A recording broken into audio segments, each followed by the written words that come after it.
Dear students, today we will study about problems on single disc or plate clutch. So already we have seen in the previous video, single disc or plate clutch is for low power transmission application. So you can see this is a driving shaft and this is a driven shaft. So this is a single plate clutch is stated here. So on both the sides, so we are having friction surfaces situated here. So one friction surface is connected to driving shaft, another friction surface to driven shaft. So with the help of a pedal, we can connect or disconnect between driving shaft and driven shaft. So for that purpose, single disc is for low power transmission purpose, single disc is used.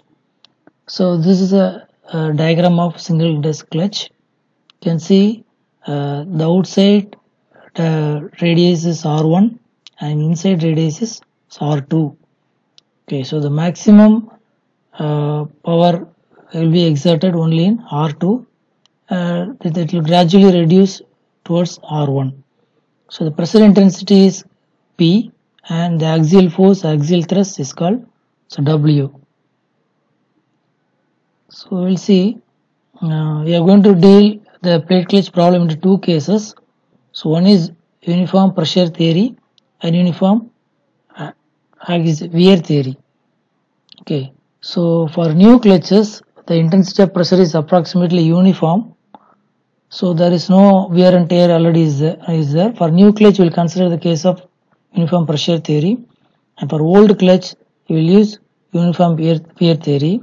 Suppose in the problem is nothing is stated, we will consider uniform wear theory. Okay. I will see what are the basic formulas that is available for to solve the problems of single disc plate clutch.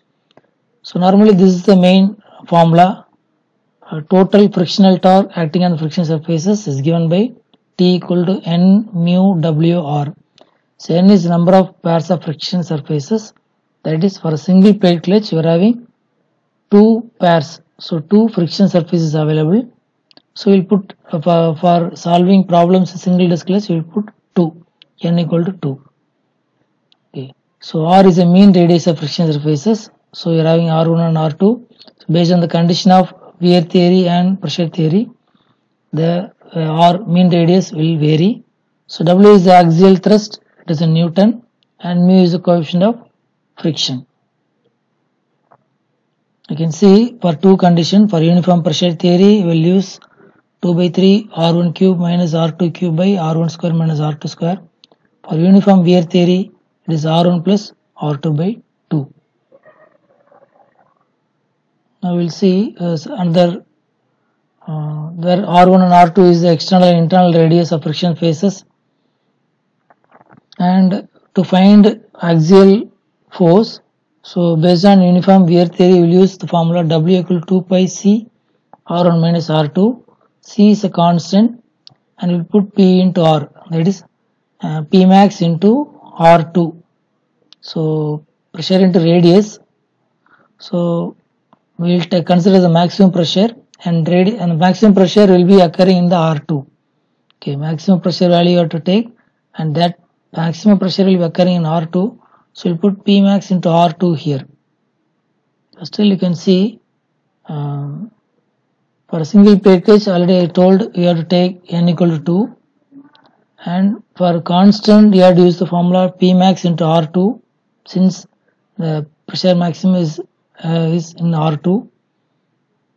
Then to find W axial force in under pressure condition, you can use this formula W equal to P average into pi into R1 square minus R2 square. You can use this formula in case of uniform pressure condition to find out this axial thrust. Okay, now we'll see one problem. In this problem, it is mentioned that a single plate clutch effective on both sides is required to transmit 25 kilowatt at 3000 rpm. Determine the outer inner diameters of frictional surface. The coefficient of friction is 0.255. Ratio of diameters between the friction plate is 1.25, that is D1 to D2. and maximum pressure is not to exceed 0.1 Newton per millimeter square. And second question is it is asked also determine the axial thrust to be provided by springs. Assume uniform wear. Okay, in this problem it is mentioned uniform wear theory. So we'll see what are the given data now.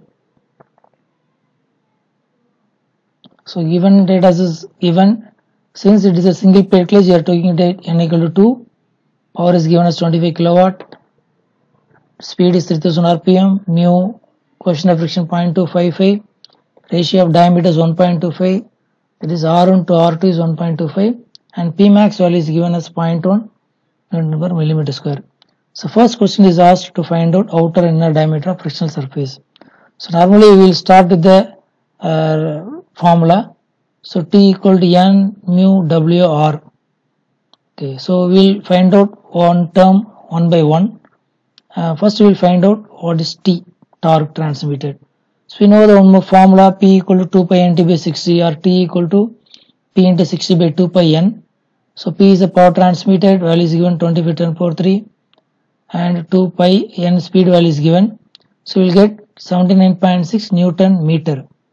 Since this power value is given in watts, you will get the value of Newton meter.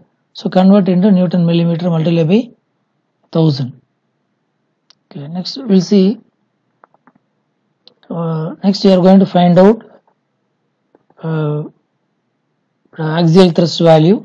So axial thrust is 2 pi c R1 minus R2 for uniform wear condition.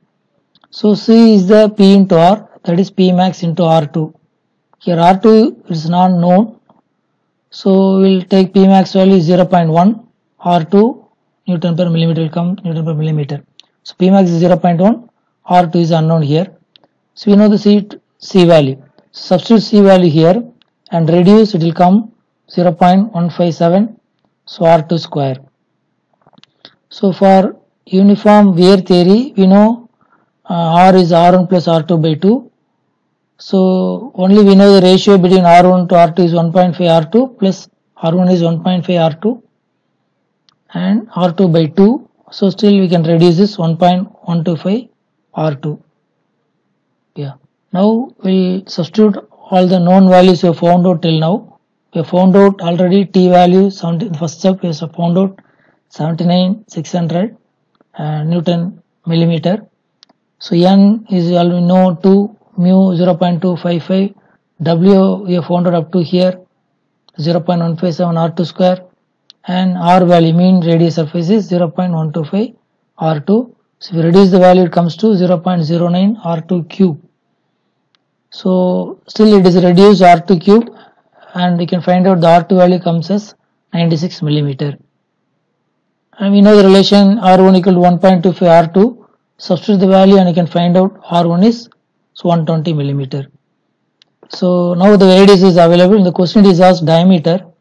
So D1 is 2 times of R1, D2 is 2 times of R2. Find out D1 and D2 value.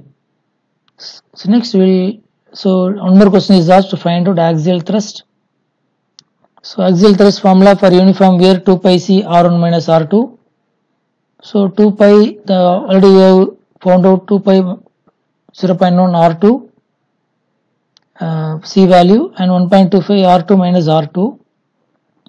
And since already found out these two values, substitute the value of R1 and R2 and find out what is the W value. W value comes under 1447 Newton. So in the question you are asked outer diameter, inner diameter, axial thrust.